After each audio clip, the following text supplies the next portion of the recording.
दोस्तों, आज की कहानी है सासू माँ ननंद जी की शादी में मेरी भाभी काम नहीं करेगी। चलो दोस्तों, कहानी को शुरू करते हैं। सोनिया ना, तुम्हारी शादी में आया ग्लास वाला डिनर सेट निकाल दो। टीना की शादी में काम आएगा, तुम्हारी शादी के बाद से संभाल कर रखा था, ये सोचा था बहू लाते ही बेटी ब्याह दूंगी, पर जोग संयोग सब ईश्वर के हाथ है। आज 4 साल बाद जाकर उसका रिश्ता हुआ।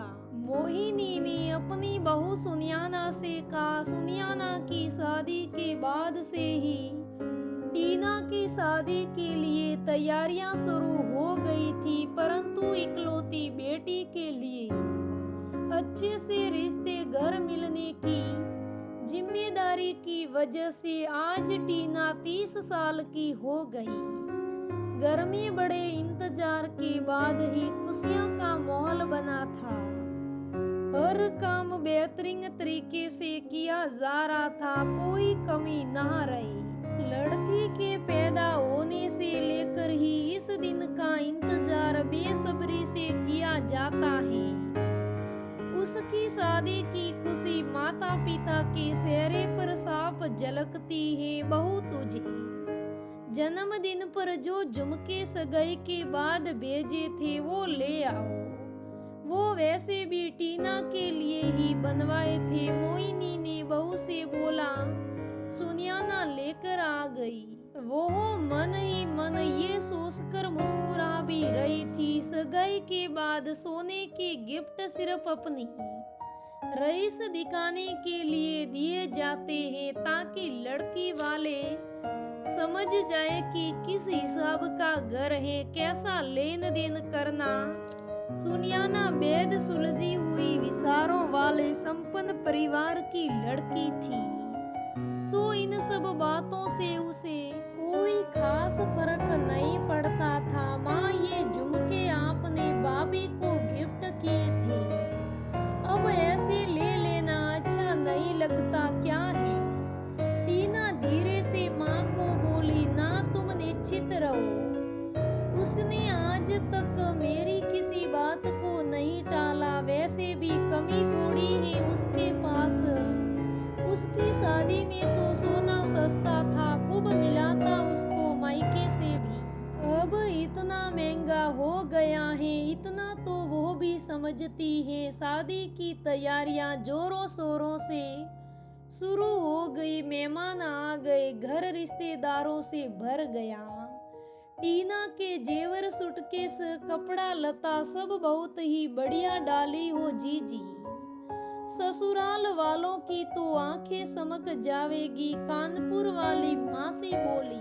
सुनियाना के ऊपर सारे काम की जिम्मेदारी थी। यूं तो काम नौकरों के जिम्मे था, पर उन्हें क्या कैसे करना है वो सब बताने के लिए ज्यादातर समय फोन पर लगी रहती, सो रिश्तेदारों के पास बैठने का समय ही नहीं मिल पा रहा था। टीना, तेरी भाभी को तो तेरे जाने की सबसे ज्यादा खुशी दिख रही है। सब काम फटाफट निपटा रही है। जौनपुर वाली बुआ चश्मा सड़ाकर बोली। सुनियाना के मायके से भाई भाभी आ चुके थे। सुनियाना को व्यस्त देख वो बिना कोई शिकायत कर उसकी मदद में लग गए। मोहिनी ने सारे रिश्तेदारों को खाना खिलाने के बाद सुनियाना के भाई प्रकाश और बेटे रोहित को मेहमानों के लिए बुक किए गए गेस्ट हाउस में देख रेख के लिए भेज दिया। सुनियाना और उसकी भाभी परिया मेहंदी और हल्दी के लिए तैयार किए गए टीना के ड्रेसेस बुटीक से लेने गई थी। रोहित और प्रकाश को गेस्ट हाउस से आने में 12 बज गए। अरे सुनियाना, तुम और परिया भाभी अब तक भूखे बैठे हो, चलो लाओ खाना। मैं और प्रकाश भैया हाथ मुंह धोकर आते हैं। रोहित ने कहा। सारों मिलकर खाना खाकर सोने चले गए। सुबह थोड़ा देर से आंख खुली। सुनियाना उठ कर आई तो देखा किसी बात पर सब रिश्तेदार बड़बड़ा रहे थे। उसे देखते ही चुप हो गए। लो अब उठ कर आ रही है बहू रानी। रात भर अपने मायके वालों की सेवा कर रही थी। ना सुबह की चाय का पता ना नाश्ते का। सासी सास ने सुनियाना को देखते ही सुनाया। सुनियाना ने किचन में जाकर देखा तो उसकी भाभी परिया सबके लिए चाय बना रही थी। सुनियाना ने दूसरी काम वाली को फोन कर 500 ज्यादा दे बुला लिया। अपनी भाभी को हाथ पकड़ वह कमरे में ले गई। भाभी, यहाँ आप मेहमान हो, सिर्फ आपकी ननंद का ससुराल है। ये सोचकर आपको नौकरों की तरह काम करने की जरूरत नहीं, ये लोग सोचते हैं। सुनियाना चुप रहती है तो कुछ भी सुना देंगे। मेरे मायके की कोई भी चीज उठाकर ननंद को दे दो और मेरे मायके वालों का सम्मान तो इन्हें रखना ही होगा। या मौसी, बुआ, सासी सभी रिश्तेदार अपनी बहू बेटियों के साथ आए हैं। सब मिलकर काम करे, फिर आप करते हो तो समझ आता है, पर सिर्फ आप ही करे ये मैं नहीं होने दूंगी। सुनियाना का मन भर आया। इतने में मोहिनी जी कमरे में आ गई। क्यों रे बहू, काम वाले को सीधा 500 ज्यादा देने का फैसला तूने मुझसे बिना पूछे ही कैसे लिया? बड़ा पैसा आ गया तेरे पास। मोहिनी गुस्से में बोली। माँ जी, बुरा मत मानिएगा, काम वालियों तो अक्सर ऐसे समय पर धोखा दे जाती है, पर हमारे यहाँ तो शादी के घर में सभी रिश्तेदार मिलकर मदद करते हैं।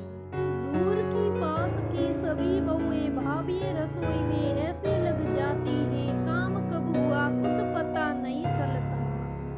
जितनी भी बड़ी बुढ़िया होती हैं वो बन्ना बन्नी के गीत गाते गाते कितने किलो गेहूं चावल साफ कर देती है। माँ जी, इन छोटे मोटे कामों से हम घिस नहीं जाते बल्कि करीब आते हैं, रिश्ते और मजबूत बनते हैं। परिया डरते डरते बोली। मोहिनी को परिया की बात सही लगने लगी। माँ जी, मेरे भाई भाभी टीना की शादी के काम अपनी छोटी बहन की शादी के कामों की तरह कर रहे हैं, बिना ये सोचे कि वो या मेहमान है बाकी लोग इनके साथ ऐसा व्यवहार करें। ये मुझसे बर्दाश्त नहीं होगा। सुनियाना ने पहली बार सास के आगे मुंह खोला। मोहिनी स्वभाव से वैसे ही मुंह फट थी। उन्होंने आंगन के बीच दरी बिछाई और सभी को बिठाकर मटर सीलने को कहा। देखते ही देखते हंसी मजाक करते करते कब नाश्ता खाना बन गया पता ही नहीं चला। शाम को मेहंदी की रस्म थी। सभी हंसने लगे कि ड्रेसेस पहने टीना हरे रंग के लहंगे और मैचिंग ज्वेलरी में बड़ी प्यारी लग रही थी। परिया और सुनियाना दोनों ननंद भाभी ने बहुत सुंदर डांस किया। टीना और आनंद प्रणय सूत्र में बंध गए। सभी रिश्तेदारों ने टीना की शादी के लिए हुई सभी व्यवस्था के लिए सुनियाना और रोहित की बहुत तारीफ की। मोहिनी जी ने सुनियाना की भाभी को सिल्क की बहुत भारी साड़ी देते हुए कहा, परिया, तुमने और सुनियाना ने मेरी बेटी के विवाह जैसी बड़ी जिम्मेदारी को कितनी आसानी से संभाल लिया। सुनियाना की ननंद की शादी थी, उसका फर्ज था, पर तुमने अपनी ननंद का जो साथ दिया वो काबिले तारीफ है।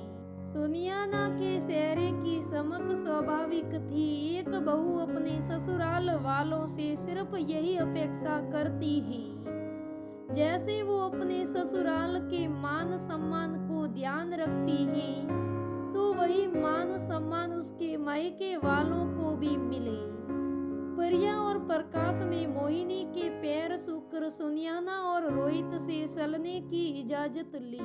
सभी मेहमानों के जाने के बाद सुनियाना और रोहित एक दूसरे को देखने लगा। जैसे ऐसा लग रहा था कोई कपल डॉक्स था जो हमने सक्सेसफुल कंप्लीट कर लिया। सुनयाना ने रोहित के कंधे पर सिर रख कर कहा। तो दोस्तों आज के लिए बस इतना ही, फिर मिलेंगे अगले वीडियो में। दोस्तों ये आज की कहानी कैसी लगी मुझे कमेंट करके ज़रूर बताइएगा। अगर कहानी अच्छी लगे तो लाइक करना, शेयर करना, मेरे चैनल को सब्सक्राइब करना।